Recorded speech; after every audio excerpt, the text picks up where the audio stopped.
Recording is on.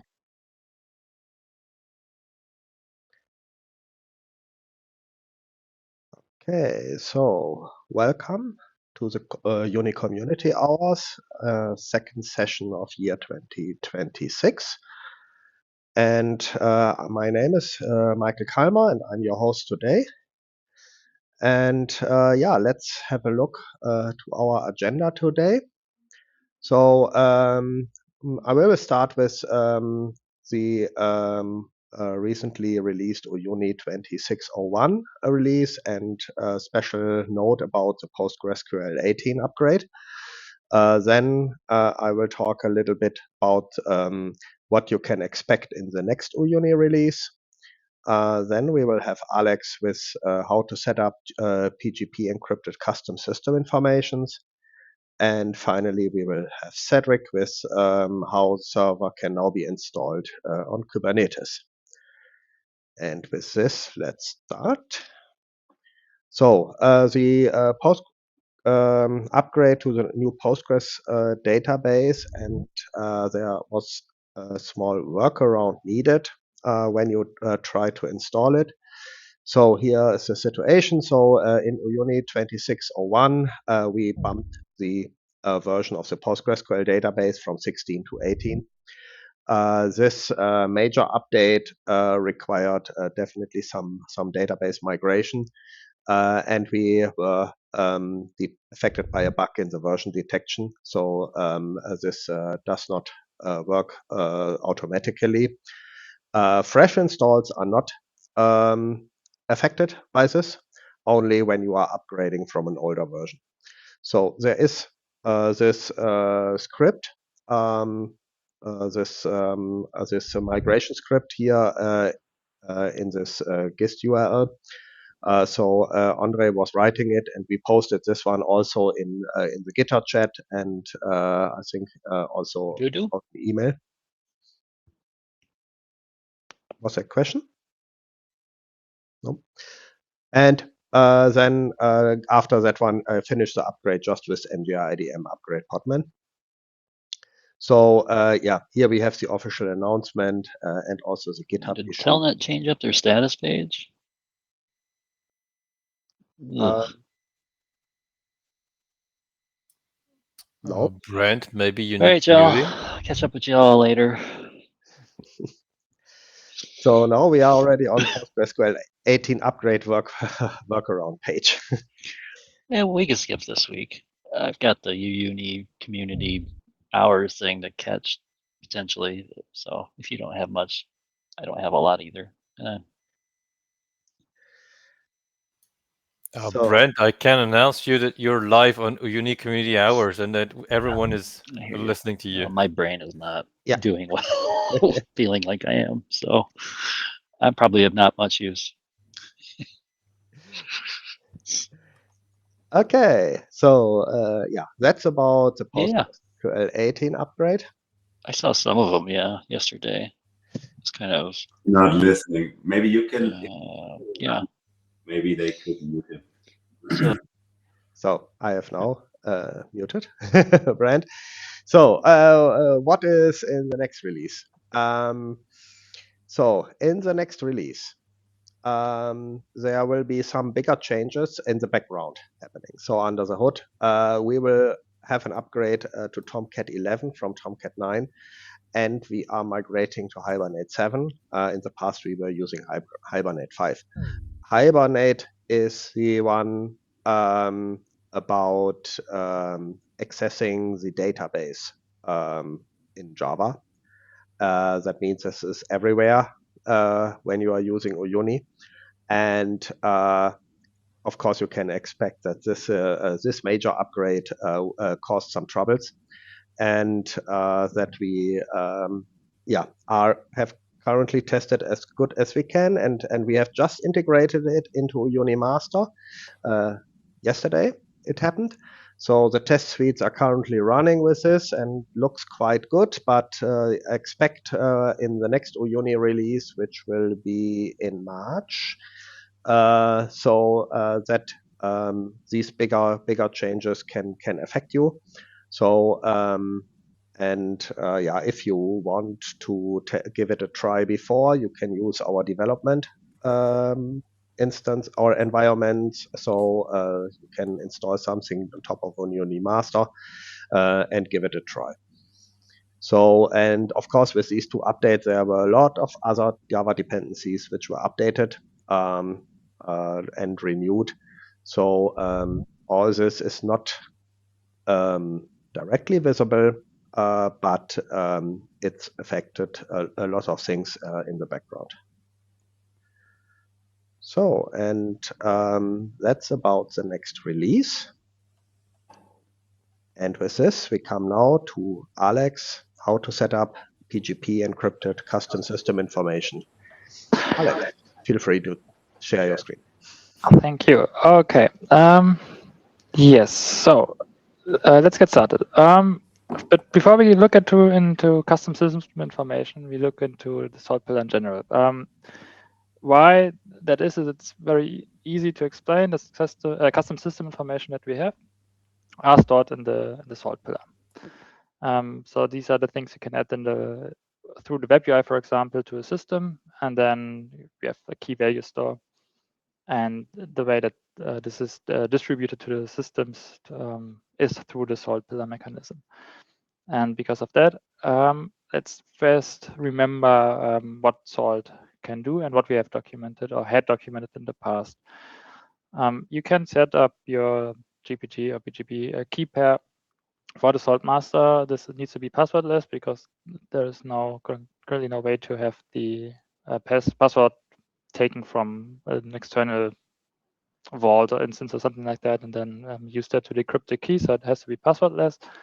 You have to configure the salt master to use it, and then you can encrypt secrets to this master key.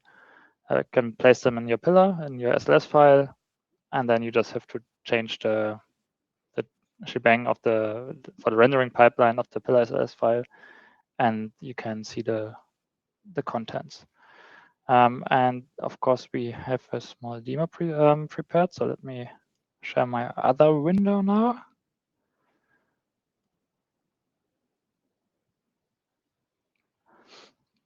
Okay. Now you're able to see at the bottom, we have a shell that shows you, okay, we have the GPG key for the salt master. And then we have a file that says GPG key there is this etc salt GPG keys, which I have set up here below. So this is in the salt etc salt master D. This is all documented, very standard so far.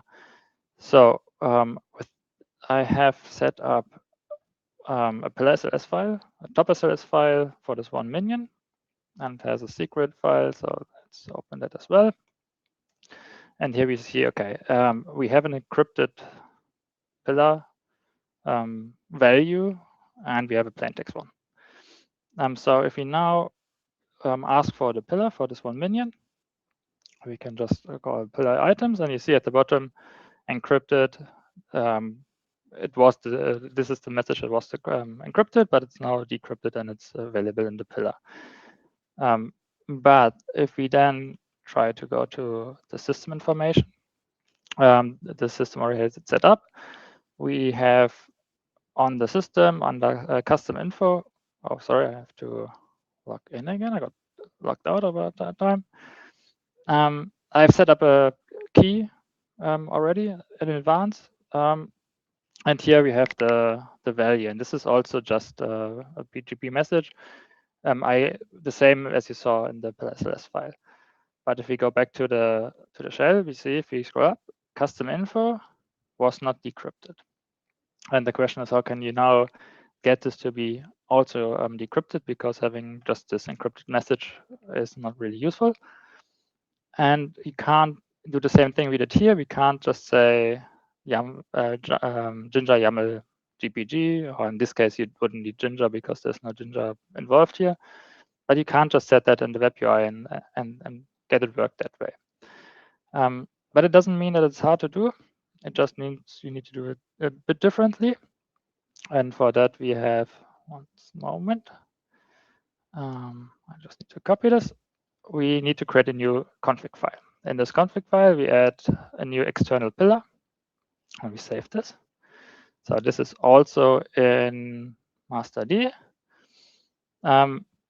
It's important that this config file has a prefix with z or something similar, because the order is important.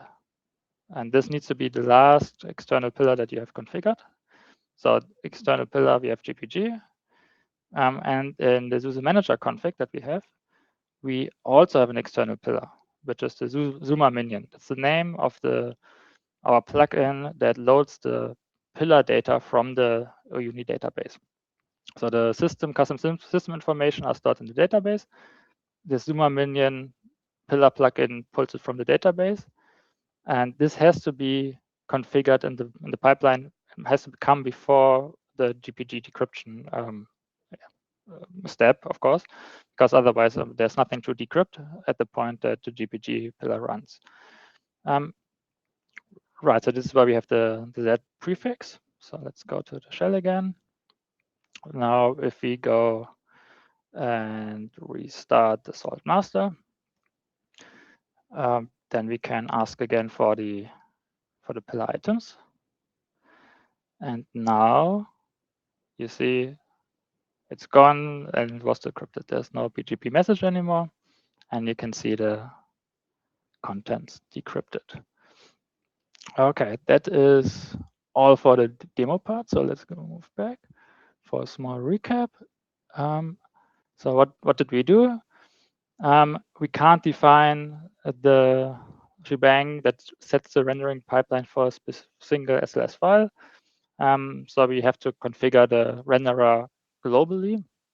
And again, it must come last, so you can use 1Z, 2Z, whatever, as long as it's late, because it's in alphabetical order. These are loaded and then evaluated. So you just set external pillar GPG true and restart your salt master, and that's it. And that is all that I wanted to present. If there are any questions about it, just let me know. One more thing. This is already in the documentation. So this wasn't in the documentation before, but we already added it. So if you now go to the documentation, you will also find this part there. So you know how to do that as well. And that's all.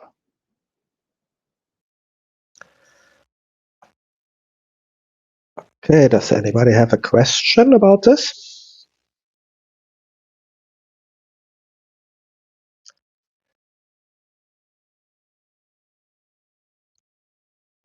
Seems to be not the case. There's also nothing in the chat.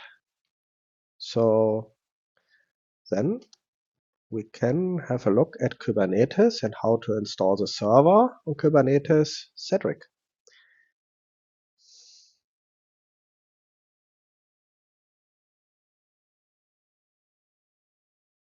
You are muted, Cedric. Oh, right. I share my screen, but I forgot to mute myself. So now you should have both the sound and the image, right? Yes. Okay, so let's go. So you probably know that we could already install Uyuni on Kubernetes since a while, but well, it needed a lot of love, and it is currently under heavy refactoring, and we'll go through what changes. Before going on, I want to distinguish three personas here in the installation and administration of Uyuni on Kubernetes. So you basically have three personas. One that is obvious is the Uyuni administrator, right? And the mistake I made when I started to implement in Kubernetes support for Uyuni was that I only took this one. And in many organizations, the Uyuni administrator will be separate from Kubernetes cluster administrators, and also probably separate from the PKI administrators. So I needed to split all of them into three personas, just that they're pretty separate. So the Uyuni administrator will not be able to do everything there. And this is why running mgridm install Kubernetes on a cluster node will just not fly, because Kubernetes cluster administrator will never let Uyuni administrator do that. So let's continue and see a bit more how we changed this. So what happens is that now we have separate Helm charts, 2 separate charts. So we still have the server Helm chart, the proxy Helm chart, that are the ones that we shipped. So they will still be shipped, and the persona here that is supposed to deploy these charts is the Uyuni administrator. What comes on top of it, like PKI, storage configuration, network configuration, pretty likely won't be done by them and will be done by the cluster administrator. But there are quite a number of requirements that we have for them. And we have some example Helm charts to configure external tools like Cert Manager. And these are in the Uyuni charts repository. And it will not be in the released artifacts. It will just stay as a Git repository that people can clone and get inspiration from. Typically today you have 3 charts for it. One for self-signed certificates using Cert Manager for the server. One for the server using OpenBow and Cert Manager for managing the SSL certificates. And another one to use OpenBow as well, but for the proxy.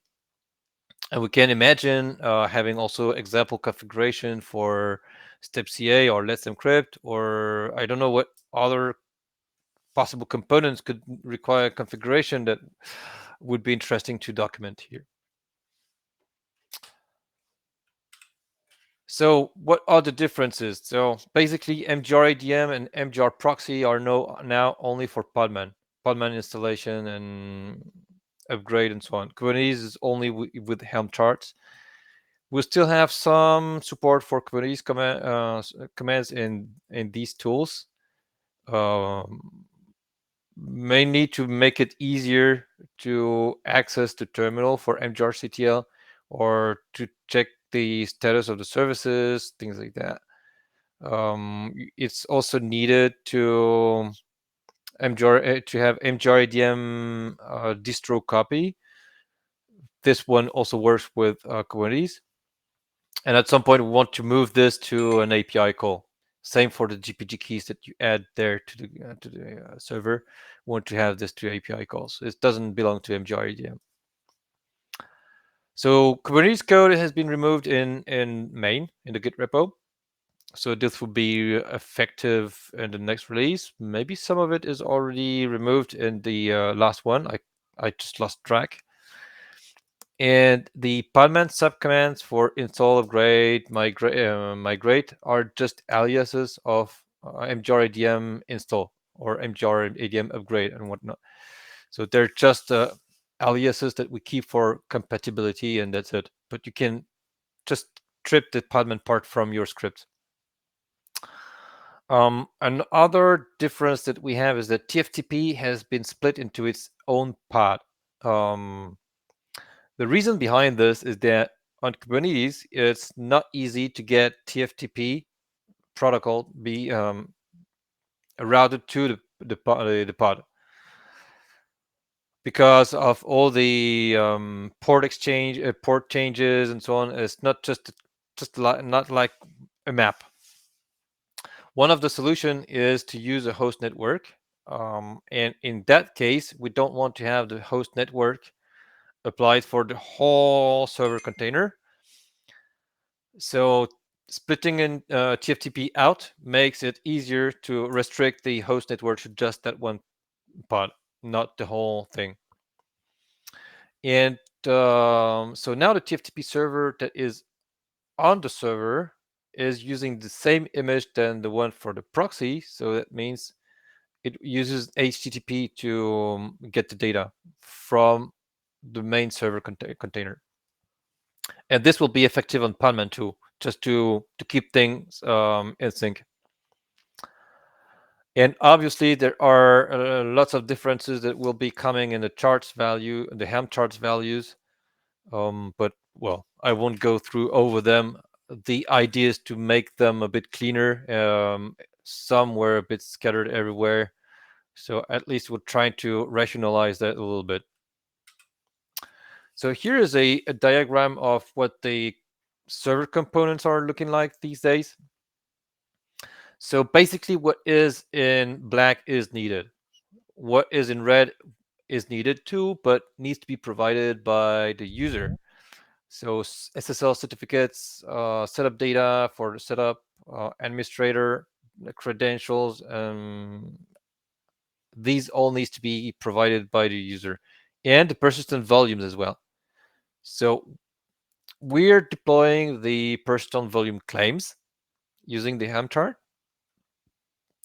but we have no idea how the administrators want to have the volumes actually implemented. So is the cluster administrator responsibility to set up the volumes that would be bound with the volume claims. Typically, the SSL certificates here, you can either create them manually or use a tool like Cert Manager to generate it. We don't care as long as it's there. And the green parts will be the optional things. So Cocoa Attestation, Hub, TFTP, Saline will just be optional components. And with some values, you can toggle them on or off. And on top of that, you have some ingress rules for SSL because the server doesn't get the server pod doesn't get the SSL traffic. It stops at the ingress level for us. And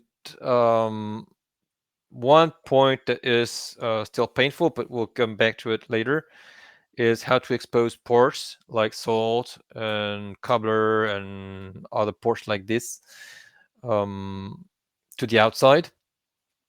So with Traefik and Nginx, there are configurations that you can get. It's documented in the chart in the uyuni-charts repo. But there are probably other ways like Gateway API, but I haven't tested that yet. So the proxy, when configuring proxy with a server running on Kubernetes, you cannot have TLS certificates generation. Well, TLS, SSL, it's the same thing. Because we just don't have SSL certificate generation there. It's handled outside of our realm. So if you're running a proxy on Kubernetes from and a server on Kubernetes, then you can use a PKI that is propagated to your across all the clusters to get that generation. For Podman, if you're running Podman proxies with Kubernetes server, then there is a bit more work. We have not fixed it all yet. And well, the TFTP split is split also into its own pod on the proxy, so that is clean, it's done. And on the proxy, you still need to copy the root CA manually. I tried with OpenBow, and in any case, there's no way around that. You need to copy the root CA to the cluster. You cannot deploy this. It's just a chicken and egg problem. So here are the components for the proxy. It's way less complex. For now, nothing optional. And again, the volumes have been reduced to only the squid cache. The other ones were not used, and they can be anyway recreated at any start. We need the uyuni-CA as config map, and same for the proxy certificate. As of today, the proxy certificate is only used by the ingress rules, but I saw while preparing this session that I still have a reference to it on the HTTPD container inside the proxy pod. Maybe this can be removed. So there are obviously some known issues and constraints with this. As I mentioned earlier, the port routing needs the cluster administration to get involved. Could be using load balancer, could be using gateway API, could be, there are several solutions, but all of them involve cluster admins.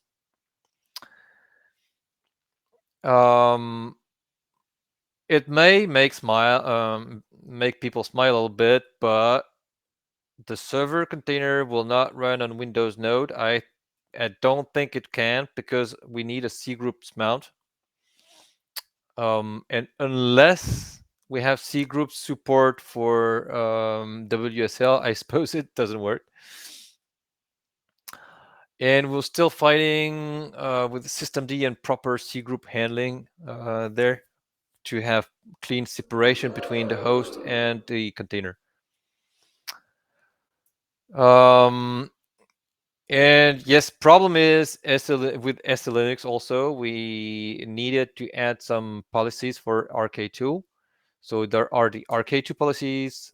I'm using the load balancer for now for testing the not the load balancer, the local path provisioner for testing. So you need to add some policies there too. And for systemd containers, you need to add even some more. And I have no clue with other storage implementation what possible SLinux policies problems could be.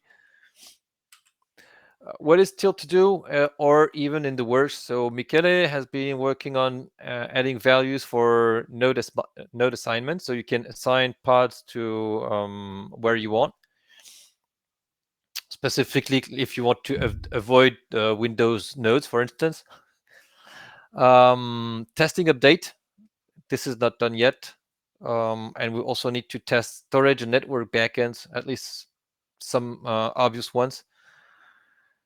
If you want to test some others, feel free to, because we won't be able to test them all.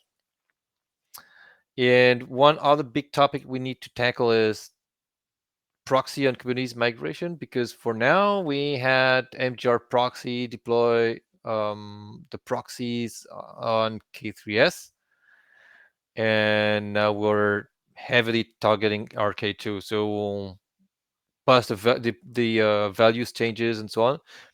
Well, that needs to be to have some work. And obviously documentation is not there yet. So that's all for me. I don't know if you have questions.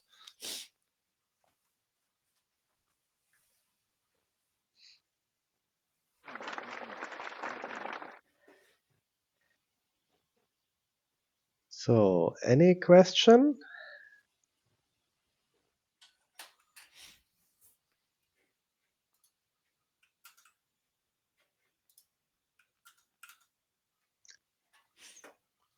Not sure if somebody's trying to talk.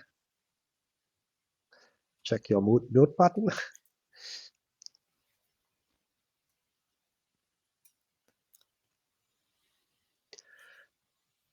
Okay, seems not to be the case. Thank you very much, Cedric, and also thank you, Alex, for your presentations. Also, we have now some time for just some general questions. So if there are any, feel free to ask them now. Well, just to get people started and share the good news, I want to tell you that Uyuni will be part of Google Summer of Code again this year. Google has announced the organizations last week, and OpenSUSE and Uyuni are part of it.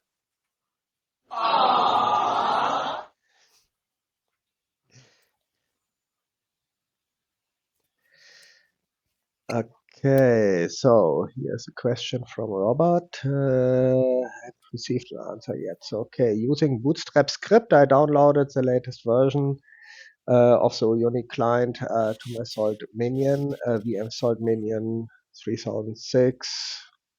Yeah.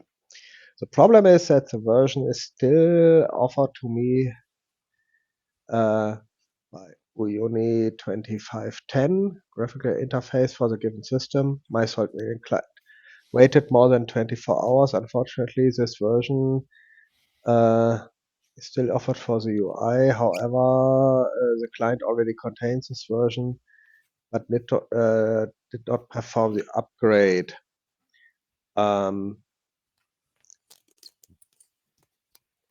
So let me see.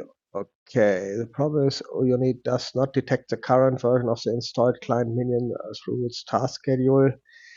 Some regular check.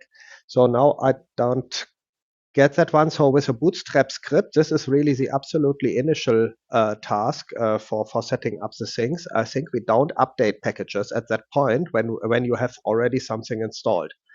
When you have something installed already, it will just take that one.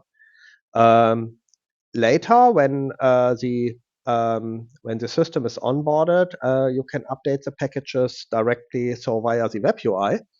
And then from a channel you have assigned. So typically the Uyuni client tools channel, which has this package, that should then also get always the latest, and you should see the upgrades and should be able to install the upgrades. The Bootstrap script is really only for the initial bootstrapping of the client, so bringing the client to the Uyuni server. With the nightly update mechanism of the repo sync, that one will of course be then synced into the clients, into the client tool channels on the Uyuni server, and it should also update the version inside of the Bootstrap repository. And that means when you have on board now a complete new client which does not have VM Salt minion installed, then it should get the new one out of that one. Maybe updating of the Bootstrap repository did not work automatically. That one could be the case. Alex, do you have an idea? Yeah, it sounds like the script installed a version, but then the web UI showed an update to an older version, right? So that means the package was already there in the Bootstrap repository, but for some reason the package profile, so what we save in the database on the server about what's installed on the client, is not up to date. And there is, I can share my screen because I have this open already. So if you go to a system, but this is not Ubuntu, of course. So if you come on to the system and you go to software, there's a button, update package list. If you click this, then it shouldn't show you that there is still an update that's actually older, because it should at that point know what's installed if there was something wrong in the process. And in general, when you do some changes outside of, not through Uyuni to the packages, that should also be updated automatically in the, or there should be a schedule for updating this. Because there is, in Salt, we have this a beacon that watches the package database and then sends an event if it was changed. So we should know if it was changed outside of Uyuni, and then should be able to update the list. That should happen in the background. Yeah, maybe that fixes it. If not, then yeah, just ask again.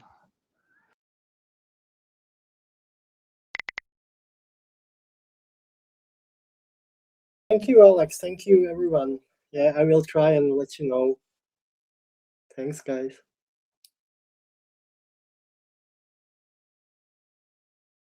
So, yeah, you are welcome. And next question was here about some news about Debian 13. Yeah, Debian 13, we are currently in the process of merging the code into our code base. I hope that can happen today. Maybe it happened already. Client tools repositories are already there for Uyuni.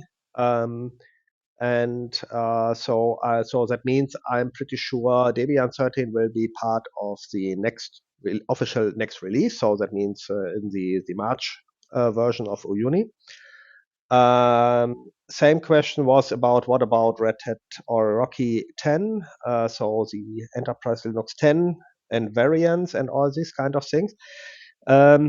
Yeah, in theory the same, but problem is Red Hat introduced a new architecture.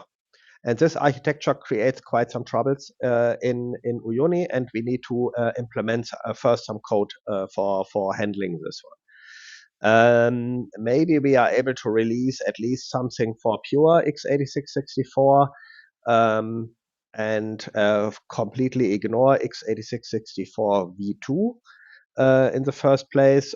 So this is something which is investigated currently. And currently I don't have an exact update where we are and what is planned and when it is planned.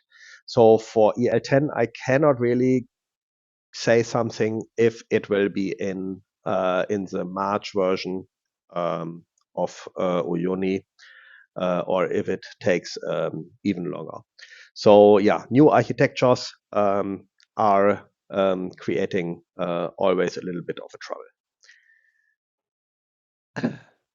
So, not sure, Cedric, if you saw this database migration. Took 16 hours. No, it took an hour. But the PG database is quite bigger than the other one. Postgres 16 took over an hour. Okay. Yeah. Yeah. Okay. Is Andre around? I'll need to tell Andre about this one. I didn't try it out. I didn't try. But yeah, okay. Probably we should set expectation in the doc if that is the case. Yeah. Okay, and then Ubuntu 26.04. So I'm not sure about this will definitely something what we will add because it's will be again an LTS version. But no, currently I think nobody tried it. But I hope we will be faster with adding that one than with let's say Debian 13. So yeah, let's hope for the best that we are this time a little bit faster to add that one.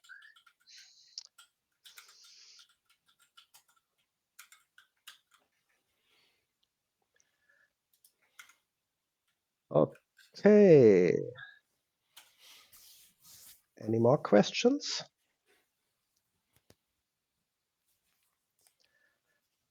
So if not, then I would say thank you very much for your attendance. And we will stop the meeting here and I will stop the recording. Thank you.